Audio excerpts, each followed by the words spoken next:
What's going on, ladies and gentlemen? This is Tony Blackman again, Director of Operations with Paramount Property Investments.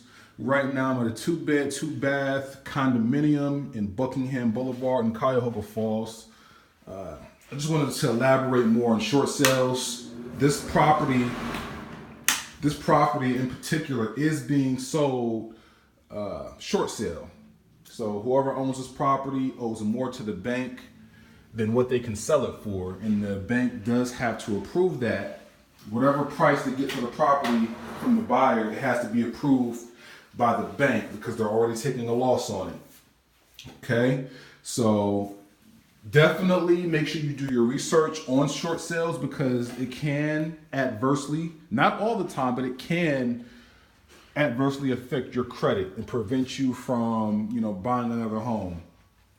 So if you don't know if you want to go the short sale route, consider giving us a call for a free consultation. If you just want some general information, visit our website, www.investparamount.com, or you can just contact me directly at 330-685-2220.